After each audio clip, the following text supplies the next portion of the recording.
Boa noite a todos. Associação de Estudos Espíritas Eurípides Barçanufo de Guarapari. Hoje, com o convidado Douglas Rigo, do Grupo Espírita Allan Kardec, aqui de Guarapari. Boa noite, Douglas. Um prazer recebê-lo aqui em nossa casa.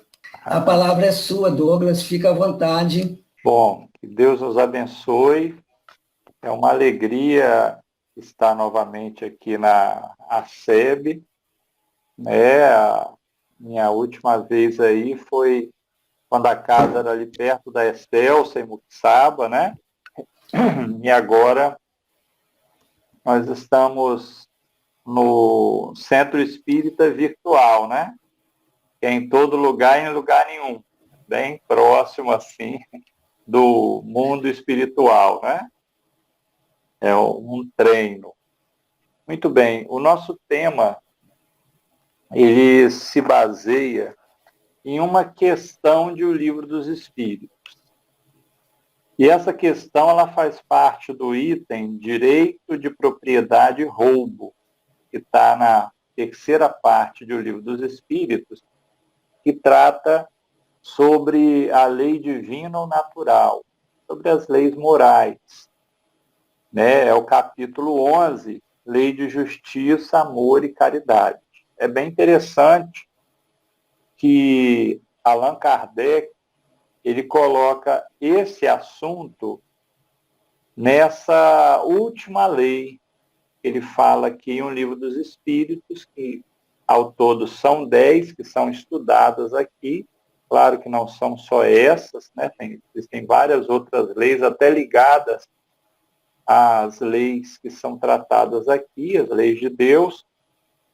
E a ordem de O Livro dos Espíritos é algo extremamente interessante, porque Allan Kardec, como um espírito superior, eu vou usar uma gíria da minha infância, ele não prega prego sem estopa, ou seja, tudo que ele faz tem um sentido, houve um motivo de ser feito daquela maneira.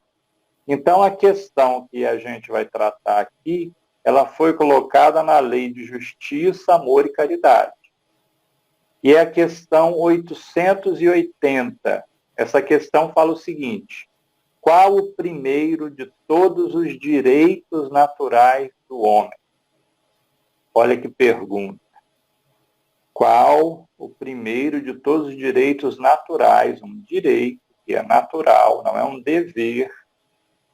E Allan Kardec ele vai diferenciando isso, né? É um direito e do homem, ou seja, do espírito encarnado. E aí, os espíritos superiores, guias planetários, respondem: poder viver. Uma das respostas mais belas que a gente encontra, né? Então, vou repetir a pergunta 880. Qual o primeiro de todos os direitos naturais do homem? O de viver. Aí ele continua, os espíritos. Por isso, ninguém tem o direito de atentar contra a vida de seu semelhante, nem de fazer o que quer que possa comprometer a sua existência corporal. Essa questão aqui, ela tem tantos elementos de vida, né, que daria para trabalhar aqui até a questão da legítima defesa, que é uma outra questão ligada aqui. Mas o nosso foco hoje é acerca do valor da vida. E para que a gente trate de valor à vida, primeiro a gente tem que conhecer o que seja um valor. Como o Delane falou, estamos no Setembro Amarelo, que foi o mês elegido para lembrar sobre esse problema. E isso me fez lembrar de um aluno, há muito tempo já, né? Um aluno que era da equivalente à 6ª série, então um aluno por volta de 12 anos, né? Que hoje em dia é o 7º ano, que ele levantou o dedo, pediu licença, pessoa, posso te mostrar o caderno? Ele veio, estava avaliando o caderno, ele abaixou assim ao lado, né? Enquanto eu olhava o caderno, e timidamente ele falou, muito educado, né? Pessoa, posso te fazer uma pergunta? Aí pode. Isso tem aqui em torno de, eu falei muitos anos, mas não é muitos anos não, tem 1 ou 2 anos, né? Em que ele mencionou o seguinte, nós estamos em setembro, né, professor? Sim. Agora, o pessoal fala aí no Setembro Amarelo, que é o mês de prevenção ao suicídio. Não é? Sim, isso mesmo. Aí ele me perguntou, mas as pessoas só se suicidam em setembro? Aí aquilo me chamou muita atenção, porque foi um aluno de 7º ano, né, para a gente que estudou na 6ª série, que vale a 6ª série, com mais ou menos 12 anos. Olha a reflexão que ele, a observação aguda que ele fez de uma situação, né? Porque tendo todo homem, todos nós, o direito de viver, não podendo atentar contra a vida do outro, nem comprometer a própria existência, é algo que está ligado aí a todos os nossos dias do ano, todos os meses, ou seja, toda a nossa existência. Nós temos vários, pelo mundo, várias associações que trabalham com a prevenção da falta de preservação, né, ou seja, com comprometimento da existência corporal, como coloca a questão 880 do Livro dos Espíritos. São aquelas associações de voluntários e outras mais, hoje tem várias providências aí governamentais também, que atuam na prevenção do suicídio. Isso é muito útil. Eu gosto sempre de citar o Centro de Valorização da Vida, que tem mais de 50 anos de know-how, né, de experiência e conhecimento no atendimento às pessoas. É um atendimento não diretivo. Hoje em dia nós temos um número de utilidade pública, que é um número nacional, gratuito, é o 188, 188, que você liga, anônimo, né? Não precisa identificar, os telefones não têm BINA, né? Não tem identificador de chamada, e eles vão escutar. E como eles fazem treinamentos semanais, treinamentos continuados, eles sabem ouvir e não interferir, porque esse é o foco do Centro de Valorização da Vida. E a pessoa, à medida que ela vai desabafando, ela vai colocando as ideias no lugar. E como muito bem disse Freud, Sigmund Freud, aquele que desenvolveu as noções da psicanálise, né, o fundador aí da psicanálise, enquanto você está falando, você não está fazendo aquilo que você está falando. Olha a importância de desabafar.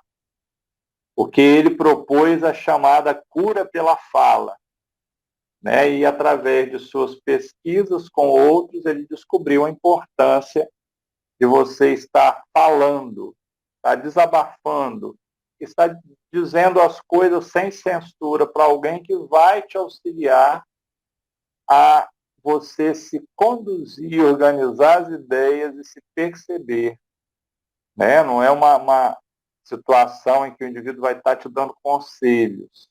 Não é isso. Então, veja, olha a importância de um trabalho como o do CVV, Centro de Valorização da Vida. Você liga e eles vão te escutar. Enquanto você está falando, está se conhecendo, a ideação suicida diminui, né? Você muda o foco e você tem acesso a outras ideias e, naturalmente, a ação efetiva do seu anjo guardião, né? Te influenciando para desfazer esse mau pensamento aí, né, voltado para a eliminação da própria vida física. Então, é bem interessante. Nós temos também a federação aqui do estado com um número para atendimentos, né, a pessoas que estão passando aí por diferentes dificuldades, principalmente agora nesse período de pandemia. A Federação Espírita do Estado do Espírito Santo criou essa atividade para esse atendimento, né, e possivelmente ele vai continuar aí como uma opção de atendimento. Então, nós temos muitas pessoas, muitas associações trabalhando na prevenção do suicídio, né? O que não podemos pensar é que haja um salvador da pátria, capaz de curar a pessoa que está pensando em suicídio, a não ser ela mesma, claro, que com amparo, que com auxílio de alguém, né? Mas a ação aí, ela é de fora para dentro, para que o indivíduo faça a ação de dentro para fora, de mudar as suas ideias, porque sendo uma ideação, é algo impalpável. Só você substituindo essa ideação, que muitas vezes ela é recorrente, ela é insistente, que você consegue superar esse problema, né? Esse desafio aí que o ser humano ele enfrenta. Bom, localizado essa situação acerca do problema do suicídio, e ainda lembrando daquela pergunta do jovem, né, lá na sala de aula, vale a pena voltarmos as nossas atenções para essas situações, para os pensamentos suicidas que às vezes nos surgem de diferentes formas, né? E o centro espírita, nesse aspecto, ele faz um atendimento diferente, porque é um atendimento diretivo, né? Enquanto o atendimento do Centro de Valorização da Vida não é diretivo, porque a pessoa é escutada, você vai conduzindo ela a ir falando, desabafando, percebendo. Quando alguém busca o centro espírita, ele já sabe que vai receber uma diretriz espírita, né? Então, o atendimento de um centro espírita, ele necessita ser diretivo. Senão, acaba ficando uma coisa muito vaga, né? E quem procura, né, o que vai encontrar no centro, ele encontra em qualquer outra instância que já a atendeu da mesma maneira e, às vezes, bem melhor, né? Como no caso do CVV, do Centro de Valorização da Vida, que tem aí uma prática de mais de 50 anos, né, que foi pouco a pouco ganhando o reconhecimento social, reconhecimento público, e tem hoje aí um número para atendimento em todo o Brasil. Foi assim, fazendo essas reflexões, pessoal, em que pensamos o seguinte: eu estou aqui usando uma dinâmica de conversa, tá bom? Então, pensando sobre isso e procurando, pesquisando, eu percebi uma coisa, que palestras espíritas, não espíritas, já abordam o tema de diferentes maneiras. Isso daí já tem, todos nós que estamos aqui participamos, já ouvimos palestras notáveis, né, mostrando uma série de aspectos acerca do suicídio. E o que acontece é que, quando a gente ouve alguém, muitas vezes a pessoa, ela, sem perceber, ela dá a opinião dela. E quando se trata de espiritismo, a gente tem que ter um cuidado maior com essa parte, com esse filtro, que é o nosso filtro. né? Então, por isso, hoje a gente vai adotar uma dinâmica que eu vou chamar aqui de buscar diretamente na fonte mais pura de Jesus de Nazaré, a Revista Espírita, como uma das obras fundamentais. Aqui no Brasil, a gente criou o hábito, isso não se encontra especificamente em nenhum lugar, não foi uma denominação do Lúcio, do Apóstolo do Cristo, né, de eleger apenas as 5 obras, que a gente chama de obras básicas. Não há problema nenhum em falar isso, claro, né? O Pentateuco em referência aos 5 livros da Bíblia. Não há nenhum problema também. Só que é bom a gente saber como Allan Kardec, conduzido pelo Cristo, ele denominou esse trabalho que era revisado de ponta a ponta pelos espíritos superiores. E quando ele errava, quando se equivocava, era corrigido. Até a questão 1019, que falam que foi um equívoco, ela foi corrigida. É que as edições brasileiras elas não mantiveram essa correção, né? São 1018 questões. Foi devidamente corrigida nas publicações subsequentes que Allan Kardec foi fazendo e colocando algumas erratas, algumas coisas.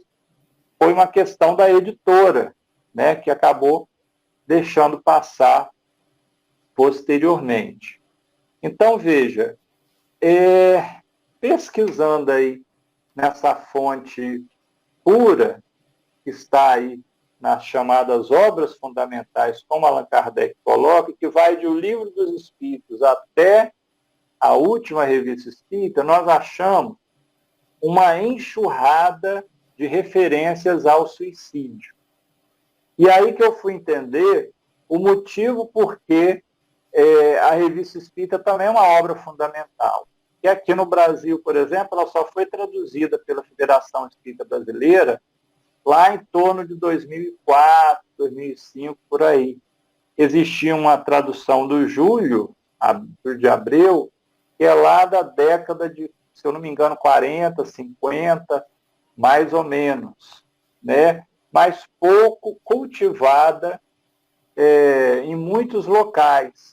E ela é fundamental para o entendimento e o desenvolvimento, inclusive do que está nessas outras obras, no Livro dos Espíritos, no Livro dos Médiuns, no Evangelho segundo o Espiritismo, né, em O Céu e Inferno, a Justiça Divina, ou a Justiça Divina segundo o Espiritismo, e em A Gênese, Os Milagres e as Predições segundo o Espiritismo. Estou falando aqui o nome completo dessas obras.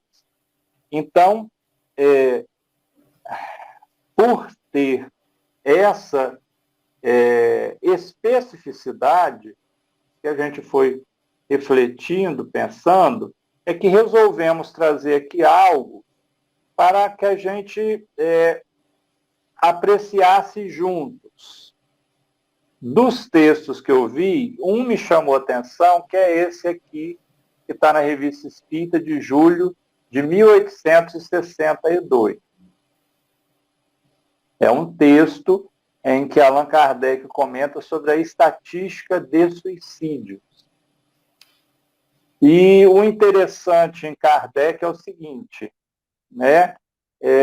Uma coisa que no decorrer dos anos eu fui percebendo também. Eu vou pedir licença para eu falar em primeira pessoa, porque eu estou me sentindo aqui num bate-papo, tá, gente? Então, eu já sou naturalmente formal, meu jeito de falar.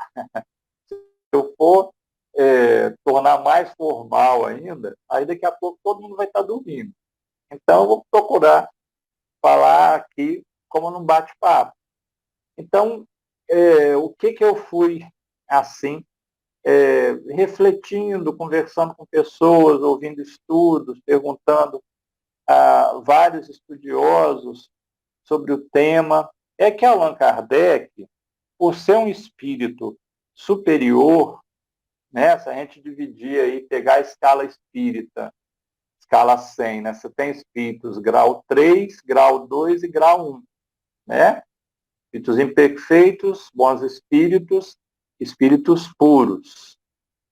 Né? Allan Kardec, ele tem as características, até pelas referências dos espíritos nobres, da codificação, né, das obras que nós vamos ver por diferentes médios, as referências que fazem acerca de Allan Kardec.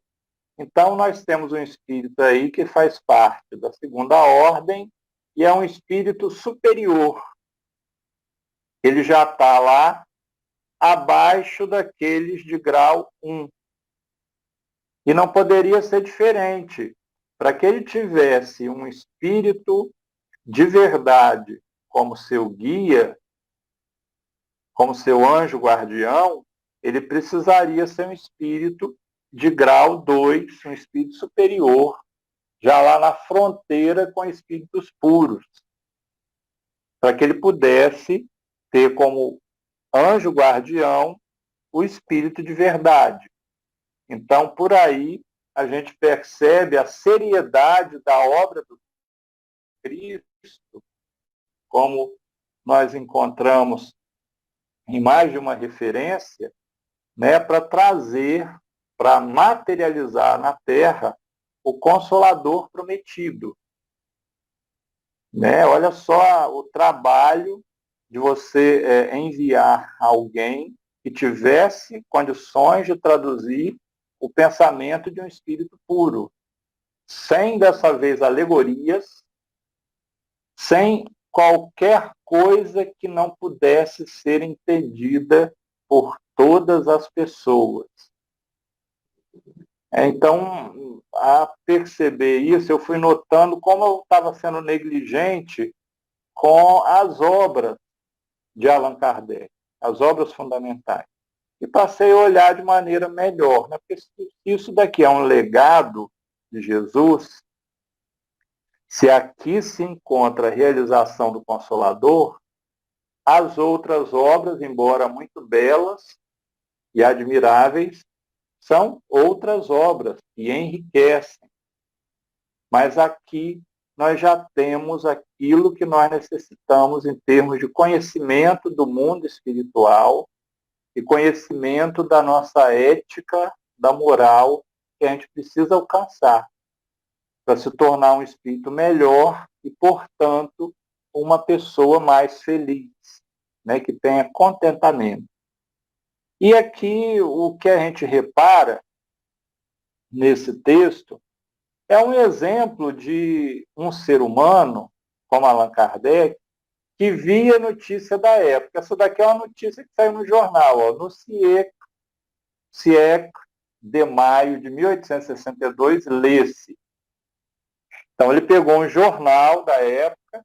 Eu peço licença aí, porque o meu francês é de fundo de quintal, tá, gente?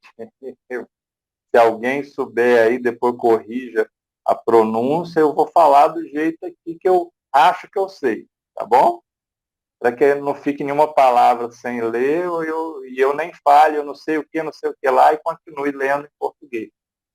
Tá certo? Fica combinado assim? Então, olha, ele era uma pessoa que estava em sintonia com as notícias. Só que ele era uma pessoa que tirava o ensino moral dessas notícias e não as utilizava para ficar apreensivo ou preocupado ou aborrecido. Então, isso já é por si só um grande exemplo para nós, né? E aí ele começa a falar do seguinte: na comédie sociale ou du neuvième siècle, né? A nova comédia do século, alguma coisa assim, a tradução aí na Kardecpédia está lá embaixo. Aliás, a Kardecpédia é uma excelente ferramenta de estudo, viu, gente? Kardec explicando Kardec.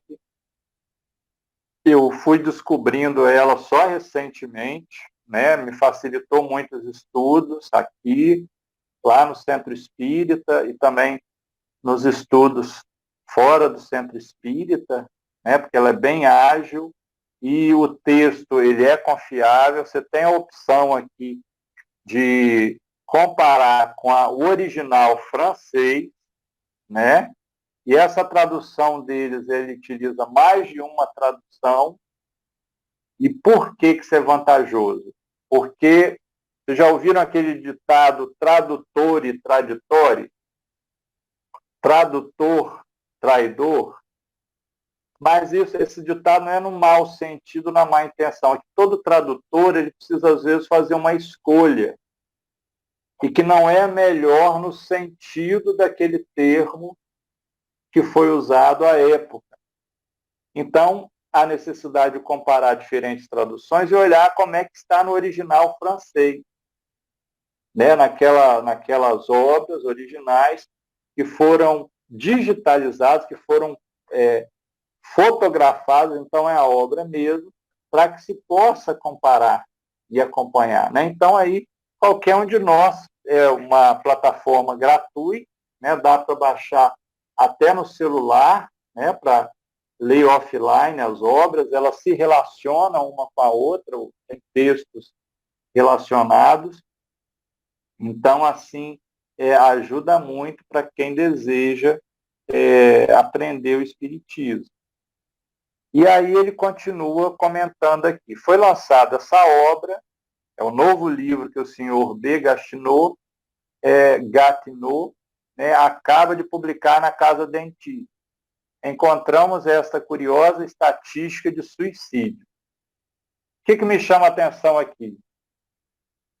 Que estatística de suicídio, que às vezes a gente acha que é algo atual, Allan Kardec já prestou atenção naquela época. Olha que interessante. Ele também se ligou com essa questão da estatística. Isso chamou a atenção dele no livro dessa pessoa aí, publicado aí no século, né? E aí ele pega aqui, transcreve um trecho do livro. Calculou-se que desde o começo do século, o número de suicídios na França não se eleva a menos de 300 mil. E aí, gente? Isso é novidade? Está defasada a Revista Espírita? Em comparação com as observações de hoje? Allan Kardec já tinha percebido isso. Olha só a quantidade de suicídios. 300 mil. E na França, não se eleva a menos de 300 mil. E tal estimativa talvez esteja aquém da verdade, quer dizer, muito abaixo da verdade, pois a estatística não fornece resultados completos, senão a partir de 1836. De 1836 a 1852, isto é, num período de 17 anos, houve 52.126 suicídios, ou seja, em média, 3.066 suicídios por ano.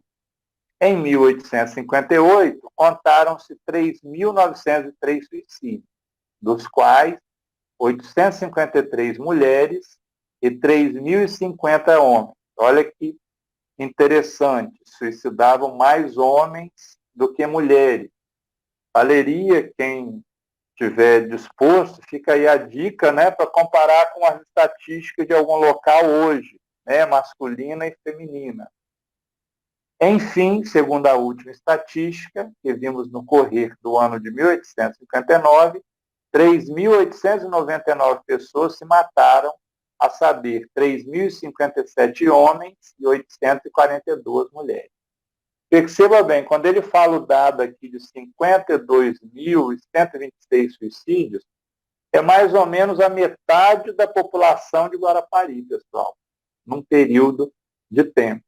Você vê o que chamou a atenção de Allan Kardec.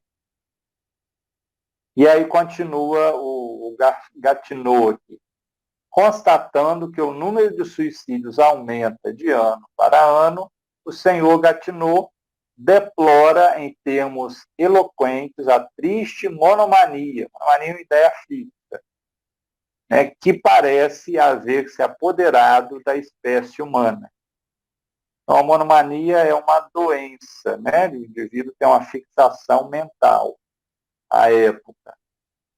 Então, veja, esse é o texto do Gatineau. Agora vem aí, nós vamos entrar aqui nos comentários de Allan Kardec para isso. Olha só, é um texto, ele é grande, eu não vou fazer ele todo aqui, eu vou usar a dinâmica de leitura e comentário com vocês, que o meu objetivo é apresentar o texto, né, e perceber como aquele que era inspirado pelo Espírito de verdade vai abordar esses temas da humanidade. Como ele tratou disso diretamente. Porque uma coisa é o que eu penso, a minha opinião, a opinião de outra pessoa, ou de um ou outro pesquisador, e às vezes, se ele é espírita, ele vai pesquisar naquele que leu o livro, que leu o livro, que leu o livro, que leu o livro, que leu o livro, que leu outro livro, que leu outro livro, que leu outro livro, que ouviu o palestrante, que leu o livro, que leu o livro, que interpretou as obras fundamentais que Allan Kardec trouxe, né, sob a direção direta do Cristo. Falta repetir aí, lembrar, né, que todos nós sabemos, mas eu lembro isso para mim, é uma obra do Cristo. Se é uma obra do Cristo, é uma obra de um espírito puro, que governa o planeta Terra. Não é qualquer coisa. Não vai haver uma quarta revelação. Né? São as 3 revelações, como está no Evangelho segundo o Espiritismo. Onde nós estamos é a conclusão dessas revelações. Né? E aí é legal a gente, todo momento, numa boa, se localizar nisso, como espírito que está encarnado, né, nesse momento. É bacana a gente perceber como a gente auxilia nesse processo de regeneração da humanidade, que, segundo o último capítulo de A Gênese, já ocorre há 300 anos, desde o século XVIII. Então, tem 300 anos. Numa das mensagens psicografadas que estão no final de A Gênese. Então, isso daí já foi abordado e devidamente revisado à época pelos espíritos superiores. Não é uma única mensagem por um único médium, obedece todo um critério de concordância coletiva passada pelo exame da lógica, da razão e do bom senso. Que não é só a concordância coletiva, né? Porque concordância coletiva crucificou Jesus. Então, o Espiritismo ele não se baseia apenas na concordância coletiva, que pode ser um equívoco perpetuado. Né? Se baseia no bom senso que se usa para avaliar as diferentes mensagens em diferentes locais. Isso se chama, em outras palavras, João capítulo 8, versículo 32. Conhecer a verdade para que a verdade te liberta. O que nos liberta, que Jesus de Nazaré falou? Conhecer a verdade. Eu não posso amar em plenitude se eu não conheço até os últimos resquícios de minha alma o que seja o amor. Porque aí eu vou estar confundindo ele com alguma paixão, algum apego ou algo semelhante. Então, essas grandes almas que têm um profundo amor, uma profunda capacidade de perdão, de querer bem, eles são espíritos sábios que já dominaram essa capacidade de amar. E isso é conhecimento, à luz do Espiritismo. Tá? Não é uma coisa de academia ou algo assim, não. Né? O que é bacana é isso. Só lembrando aí que no livro Viagem Espírita de 1862, chamou muita atenção de Allan Kardec os espíritas de Lyon. Como eram os espíritas de Lyon? Eles eram operários, trabalhavam de 12 a 14, 16 horas por dia e se reuniam num local em que um oficial mecânico, ele tinha um grupo, uma família, era um centro espírita da época, né? Eram grupo simples, sem grandes complicações administrativas. Allan Kardec ele detalha isso no Estatuto, lá no Livro dos Médiuns, né? Você tem pode ter um grande grupo, uma complexidade, mas pode ter um grupo familiar também.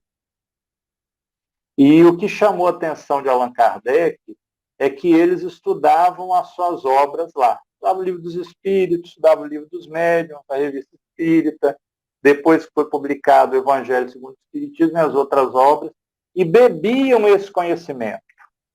O que fez com que eles não se envolvessem nas revoluções sanguinárias e nas revoltas.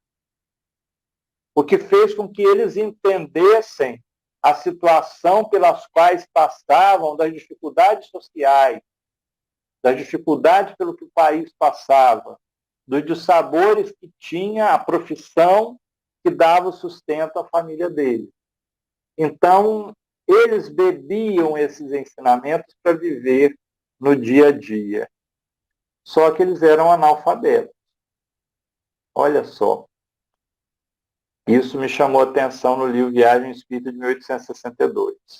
Às vezes a gente reclama tanto, né, que acha difícil o centro espírita ter um grupo de estudo para refletir sobre o Consolador e tal, e você tinha analfabetos animados estudando o Livro dos Espíritos, o Livro dos Médiuns.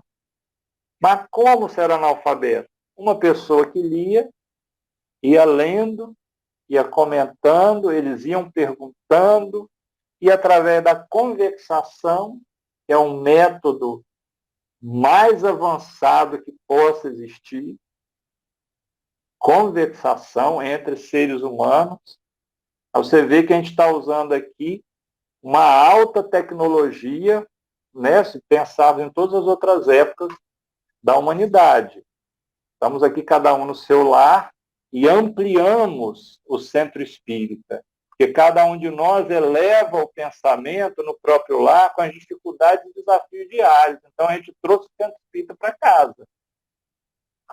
Né? Melhoramos naturalmente os nossos pensamentos, elevamos o nosso pensamento e naturalmente fica mais fácil a ligação perispírito a perispírito com o nosso anjo guardião, que vai nos fazer uma boa influência. Olha só como as lições da pandemia, elas são úteis, são válidas para nós. Mas com toda essa tecnologia, estamos usando o mesmo recurso que Jesus usava à beira do rio, nas praças ou nos lares, com as outras pessoas. Um bate-papo. Olha que legal, né?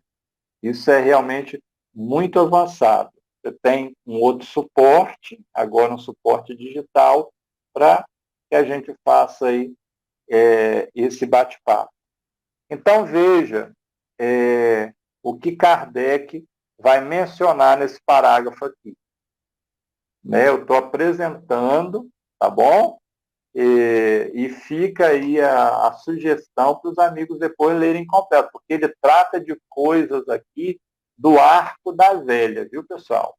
Tem coisas assim que parece que Allan Kardec, ele veio no futuro, espionou o que está acontecendo aqui, tudo que está acontecendo e voltou para lá. Das coisas que ele vai observando e pontuando. E aí, estamos aqui, ó. Eis uma rápida oração fúnebre pelos infelizes suicidas, que refere ao texto, né, do Gatineau.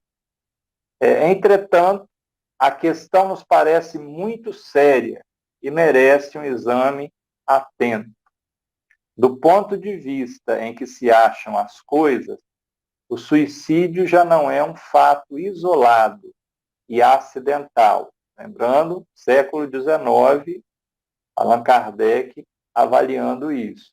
Ele pode, a justo título, ser considerado como um mal social, uma verdadeira calamidade. Século XIX.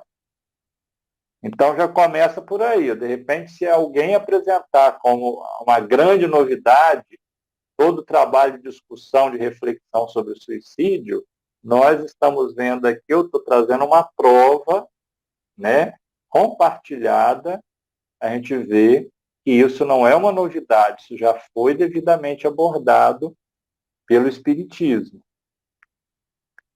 Ele pode, a justo título, repetindo, ser considerado como um mal social, uma verdadeira calamidade. Ora, um mal que regularmente arrebata de 3 a 4 mil pessoas anualmente em um país e que segue uma progressão ascendente, vai aumentando, não é devido a uma causa fortuita, não é qualquer coisa. Olha a perspicácia de Kardec, pessoal. Olha a agudeza psicológica que ele faz. É por isso que a Revista Espírita chama Jornal de Estudos Psicológicos. Poxa, Odelane, você é um verdadeiro anjo da guarda, hein, cara? Até destacou aí a frase. Muito bom. Valeu. Deixa eu me localizar aqui aí. Você já me ajudou a me localizar aqui também. É uma causa fortuita. Não é uma causa fortuita. Ele deve ter uma causa radical, ou seja, uma causa de raiz. Né? Absolutamente como quando se vê um grande número de pessoas morrerem do mesmo mal, o que deve chamar a atenção da ciência e a solicitude, o cuidado das autoridades. Em semelhante caso, limitam-se a verificar o gênero de morte e o modo empregado para consumá-la, enquanto é negligenciado o elemento essencial. Gente, vocês estão percebendo que Allan Kardec está fazendo uma crítica aqui à política da época? Mas ele atacou um político? Ele ofendeu alguém? Porque essa daqui era a rede social da época. Ele se pôs do lado do partido A ou do partido B? Então, esse é um exemplo que deveríamos apresentar aos nossos jovens na mocidade espírita. Antes de apresentar o último livro que foi lançado, que é maravilhoso, apresentar Jesus de Nazaré, que Allan Kardec nos traz de maneira pura. Então, e mostrar não com livro de tati-bitati, não, direto à fonte. Estamos lidando com jovens e crianças que estão espíritos velhos. Basta a gente dar o start que eles acompanham. Né? A gente dá o start em tudo. Dá o start na escola, de conteúdo materialista, e a gente vê que o jovem vai para a faculdade, mestrado, doutorado, blá, blá, blá. Mas em termos espirituais, às vezes a gente não dá esse start, nessa tecla de iniciar. Né? A gente, não, aqui não vai entender, vamos dar esse aqui que é facinho.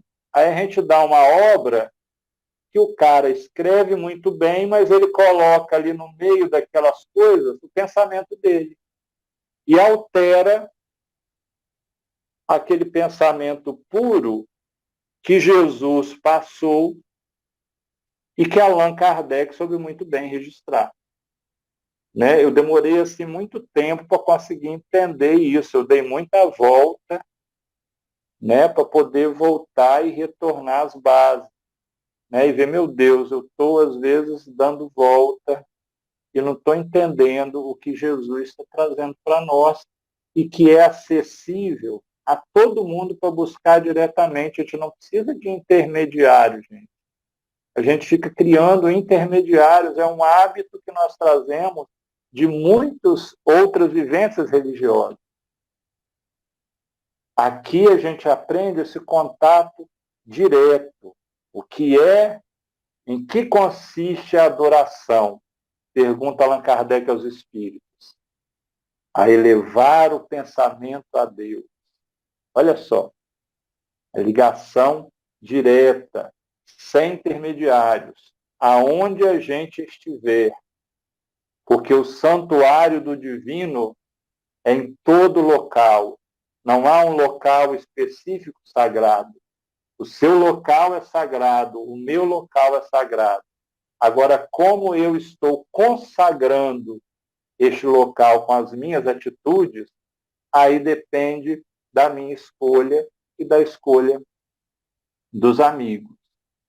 Então, ele faz uma observação acerca da ciência e da política da época, mas ele pega a ideia, porque a ideia pode ser questionada, se trata ela com rigor, né? As pessoas a gente trata com caridade. É isso que a gente aprende no Evangelho. E aqui nós notamos um Kardec expressando-se como carta viva do Evangelho. E aí ele continua. O único que poderia, vou voltar aqui um pouquinho, em semelhante caso, limitam-se a verificar o gênero de morte e o modo empregado para consumá-la. Então, as autoridades da época identificavam o suicídio, dizia como que morreu e como que o indivíduo consumou, enquanto é negligenciado o elemento essencial. Olha só. O elemento essencial, o único que poderia nos pôr a caminho do remédio. Olha a humildade de Kardec. Ele não colocou, conversa comigo que eu vou te curar. Faz isso aqui vai te salvar. Não. O único caminho que poderia nos pôr a caminho do remédio. 2 pontos. O motivo determinante de cada suicídio. Tudo mais, gente, é enfeite. Tudo mais que a gente vier a tratar vai ser enfeite, vai ser poesia, para embelezar, muito belo.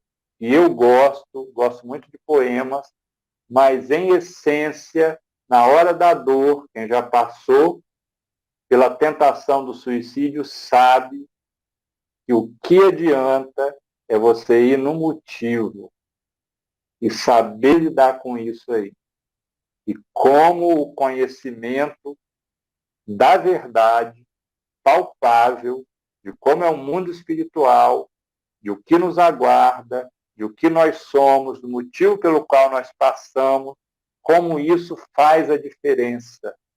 Não como uma leitura rasa, superficial, mas como algo que nos faz fazer um mergulho no ser imortal que nós somos. E um ser indestrutível que nós somos.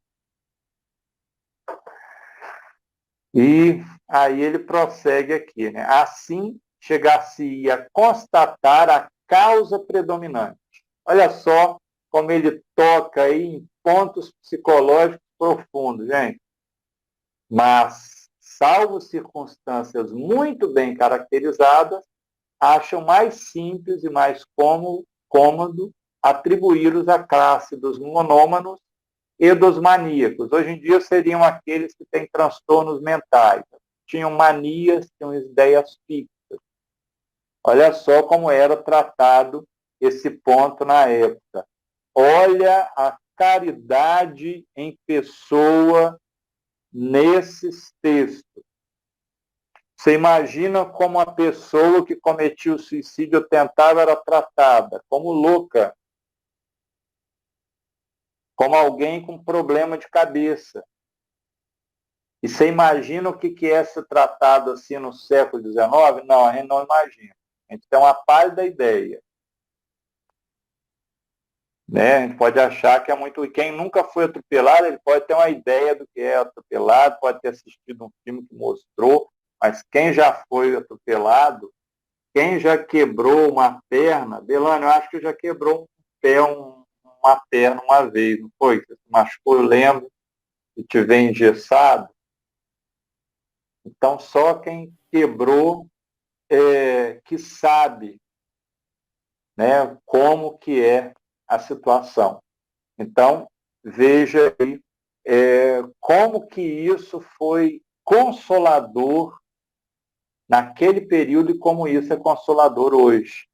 E aí ele continua. Bom, estamos chegando já no final, tá, gente? Eu não vou correr, não vou pular parágrafo, porque eu tenho a convicção e estou orando por um anjo guardião de vocês, que depois vocês vão pegar e vão dar uma lida aí né, nesse texto. Incontestavelmente, há suicídios por monomania. Olha só a construção do argumento dele. Claro que tem, ele não nega isso. Realizados fora do domínio da razão, como, por exemplo, os que ocorrem na loucura, nas febres altas, na embriaguez. Nestes, a causa é puramente fisiológica. Você tem um móvel ali fisiológico que causou, né? Seja algum tipo de droga, seja uma febre que levou a uma convulsão, e etc.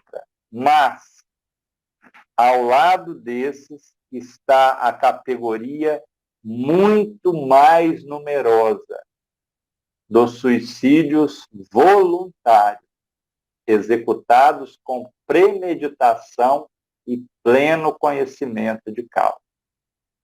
Gente, vocês estão achando esse texto difícil? Sim ou não? É difícil rever esse espírito? Deu para entender? Ele não está falando de uma coisa pé no chão, humana. Ele não está trazendo para nós um conceito para lá de atual. E aí ele continua. Fica muito difícil a gente fazer um atendimento no centro espírita se a gente não conhece o espiritismo assim. Entendeu? Tudo o que Allan Kardec, quando eu falo Allan Kardec, são os espíritos superiores e ele, porque ele fez a elaboração humana, né, a característica, lembra das características da revelação espírita, que estão no capítulo 1 de A Gênese? Revelação divina, que é aquilo que o homem não pode descobrir, ou levaria muito tempo até chegar àquelas conclusões, os espíritos nos trazem. Revelação científica, não de ciência da academia, de ter título, não é esse o sentido. É a elaboração humana, lá explica, a elaboração humana, a capacidade de comparar, de analisar. Isso os analfabetos de Lyon faziam. Isso, um lavrador que não teve acesso à escola, que está cuidando agora da sua horta, ele é capaz de fazer. A capacidade de avaliar, de comparar. Olha como é democrático, como é acessível esses ensinos de Jesus, mas de uma forma clara, sem que eu precise ter nenhuma elaboração para entender. E aí ele prossegue aqui. Certas pessoas creem que o suicida jamais está no domínio de suas faculdades mentais. É um erro de que partilhávamos outrora, mas que caiu ante uma observação mais atenta. Olha que bonito. Não precisa me falar, não. Lembra aí qual foi o último espírita que você conhece que falou assim, olha, eu errei. Me desculpa, tá? Aquele livro houve um equívoco ali. A memória ela não está no perispírito, não. Ela está na alma, conforme constatou Allan Kardec. E alguns outros depois colocaram no perispírito, mas não é possível. Né? Qual de nós, às vezes, vamos dar uma recordadinha. Se nós temos aqui, segundo Emmanuel, o Lúcio do apóstolo do Cristo, e Emmanuel ele não gasta palavras, quando ele se refere a alguém, né, dizendo para ir nos ensinando. É um erro de que partilhávamos outrora. Então, quer dizer, antes Allan Kardec achava também que o suicídio estava ligado ao domínio, né, jamais está no domínio das faculdades mentais. É um erro. E como ele descobriu que estava errado? Uma coisa que a gente pode fazer ante uma observação mais atenta. Eu achei essa parte tão bonita, gente, né, que você vê aqui sair do texto a humildade daquele que ficou responsável de reviver o Evangelho.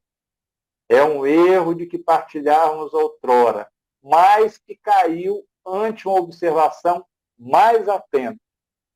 Com efeito, é muito natural pensar que o instinto de conservação esteja em a natureza, que a destruição voluntária seja contra a natureza, e que, por isso, muitas vezes se veja o instinto triunfar no último instante sobre a vontade de morrer, de onde se concluiu que, para realizar esse ato, é preciso ter perdido a cabeça. Olha só essa análise psicológica simples.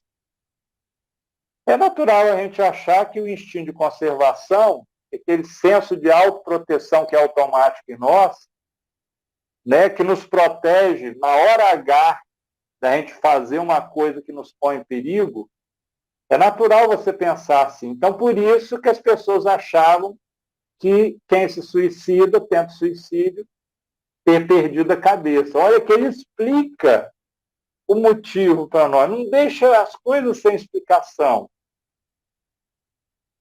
Por isso que, para entender o pensamento de Jesus completo, a gente tem que estar pegando lá o Livro dos Espíritos até a Revista Espírita. Numa boa, isso daí leva algum tempo, dá para estudar junto, estudar sozinho. E aí ele continua. Sem dúvida, muitos suicidas são, nesse momento, tomados por uma espécie de vertigem e sucumbem a um primeiro momento de exaltação. Olha só o senso de realidade dele. Sem dúvida isso acontece. Né? Seu instinto de conservação os empolga no último instante, como que despertam e se agarram à vida. Aí está junto, mas é a vida, tá, gente? Eu conferi, tá? Aqui eu estou com a outra edição aberta, aqui eu estou conferindo. Mas é muito evidente também que muitos se matam a sangue frio e com reflexão. A prova disso está nas preocupações calculadas que tomam, na ordem raciocinada que preside seu ato, o que não é uma característica de loucura. Então, se você tem uma ordem raciocinada, se você oferece elementos de ordem raciocinada superior para que o indivíduo ponha um obstáculo, um freio, através de uma conscientização, você vai diminuir ou até anular essa ideação suicida. Que você vai estar buscando a causa e não paliativos. Olha só a proposta ousada que Allan Kardec ele vai construindo. Não dá, gente, para em uma frase ou a gente aprender Espiritismo em 5 lições. Porque é a ciência do infinito. Como diz Allan Kardec na introdução do Livro dos Espíritos, mas também que os Espíritos dizem no decorrer do próprio livro. Então, uma única existência não dá. E o que nós temos de existência, temos que começar ou recomeçar, para irmos assimilando e destruir o pensamento materialista que tem nos causado tanto mal nas diferentes aparências que eles nos apresentam. Pessoal, deu o nosso horário, daí por diante, aqui ele vai falar do traço característico do suicida. Vocês vão ver que ele vai trazer aqui umas coisas que parece que a gente está lendo o jornal de agora ou está ouvindo um especialista de hoje falar sobre o tema, sobre o comportamento de um suicida, tá certo? Vale a pena dar uma lida, tá? Eu gostaria muito de continuar para a gente trocar ideia só sobre esse texto, porque isso realmente esclarece, consola na raiz, a fundo, né? E isso que a gente precisa, tá? Eu agradeço aí a oportunidade, tá? Dessa nossa conversa e que Deus nos abençoe. Querido amado Mestre Jesus, neste momento, após essas reflexões, com os nossos pensamentos elevados, esperando que possamos mudar as nossas atitudes, melhorando-nos cada vez mais, recebemos, neste momento, as bênçãos que nos envolvem.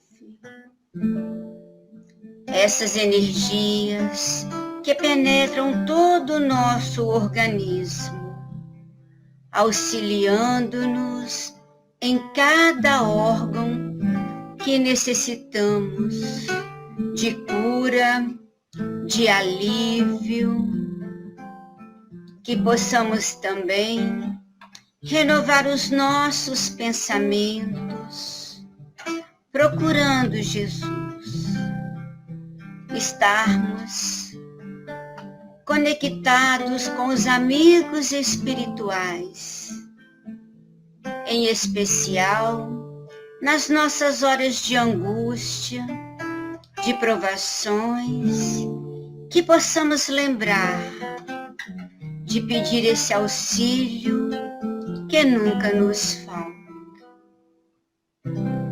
E assim, Jesus, que possamos receber da espiritualidade amiga essas benesses, fluidificando também as nossas águas que porventura possam estar perto de nós. E completando o nosso passe, vamos ouvir a música. Eleve o seu pensamento, vá se encontrar com Jesus. Estradas floridas de amor e de paz, chuvas de estrelas de luz. Sinta a leveza do ser, sinta o perfume no ar, sinta a presença do amor a envolver todo o seu caminhar.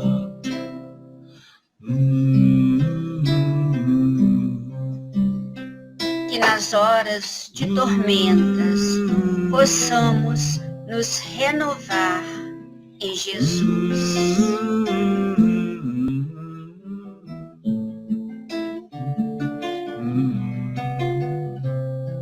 Sinta a leveza do ser, sinta o perfume no ar, sinta a presença do amor a envolver todo o seu caminhar, todo o seu caminhar. Que assim seja.